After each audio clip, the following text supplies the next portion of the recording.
Hello Commanders, Commander Plater here back with another Elite Dangerous video, and we have finally had some news about the new updates for Elite Dangerous, which contain some unexpected features. The progression of Elite Dangerous was thought by a lot of people to have been put on hold until 2020, with a maintenance phase in between. Lots of Commanders at the sound of this news hung up their HOTAS and headsets and went to play other games. Frontier had said there would be small improvements in between then and now, and today we got our first example of what this may be, with a particular focus of new pilots, and this is going to be added on the 23rd of April 2019. So let's take a look at the new features, and yes, I will be giving my opinions as we go. If you do disagree, or you do have your own opinions on them, make sure you leave me a comment and let me know. First up, we have a beginner's zone, which will only be accessible to those without an elite rank. In this zone, there will be a collection of systems where simpler missions will be offered, aimed at being completed by those in Sidewinders. New commanders will also have a reduced rebuy until they gain their first rank in combat, trade or exploration. So my initial thoughts here for new players is it will be a positive experience, and whilst it adds no benefit to existing player base, an introduction to the game was certainly needed beyond the tutorial missions. Of course, if you want to go fully into your immersion, the idea of a locked system for new players doesn't really fit, but sometimes gameplay does have to take priority over immersion. But this does also mean that without a lot of existing players resetting their accounts, they will never see these systems and never have access to that content. I'm simply not a fan of new content being locked to existing players. Next up, we are being given two new modules, the Advanced Docking Computer and the Super Cruise Assist.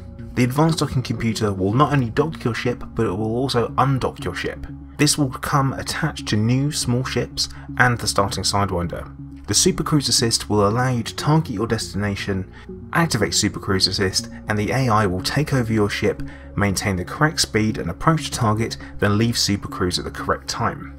You still have to align to the target, but no more leaps of shame. Super Cruise Assist will also allow you to enter orbit around a body, the idea being to launch probes at the planet's surface, or to take your screenshots. Right, to me this has some serious dumbing down of the game. Neither of these activities are particularly difficult once they've been fully explained. Skill-based gameplay is not something to be shied away from, and most people know I have always been a supporter of this. This pretty much means the only time you're going to have to fly your ship is planetary landings and combat. This also opens up the game for potential botting trade routes. This would be highly detrimental to the game, and there have been previous examples showing reported botting going unpunished, which should come with an instant ban as a breach of terms of service. There will be an increase in AFK ships in Super Cruise, which will no doubt be a PvPer's delight. Whilst I know these features are not aimed at experienced players, I think it will prevent new players from reaching their full potential, as the learning curve in Elite Dangerous is a steep but also a rewarding one. With the addition of these two new modules come extra module slots. Small size ships gain 2 size 1 slots, and medium and large gain 1 size 1 slot. Which ships are classed as medium and small are still to be seen, but considering the pad and ship sizes, there leaves nothing but a little imagination to guess how it will work out. This will open up some more outfitting options for surface scanners for commanders who don't need the new modules. The next series of improvements we're getting are all based around UI. The navigation panel is getting an upgrade with a less wordy approach, giving us icons. A new column is also being added, listing activities and threat level. Now, activities are defined as every location in the Elite Galaxy offers different activities, be it collecting combat bonds in a combat zone or mining asteroids at a resource extraction site. You should never do that, by the way. Icons and links to the pilot's handbook, see below, have been added to help you easily identify what activities are available at a given location. Threat level is defined as threat level is something that already exists in the game, previously only seen at unidentified signal sources, but this new marker will now appear in all systems. If a location has a threat level too high for your current combat rank, a danger icon will be displayed, warning you the location might be too dangerous. These two things are again aimed at newer commanders, helping to guide the experience. It will be interesting to see how this actually shows itself in game and how the activities are guided. My only issue is the use of combat rank, as your ranks don't actually denote skill, they only denote the amount of time you've spent carrying out a particular activity. There is also no consideration on the outfitting of the ship you're in, Of course, as a pilot you should really know if your ship is capable or how to get away if you need to. Next up we have the Pilot's Handbook, which is described as a treasure trove of information on the activities you can carry out in Elite. This will be accessible straight from the cockpit. Not much for me to add here without knowing what it's going to contain, but more accessible information is rarely a bad thing as long as it's not forced in front of experienced players. Good news for traders though, the trading interface is getting an upgrade.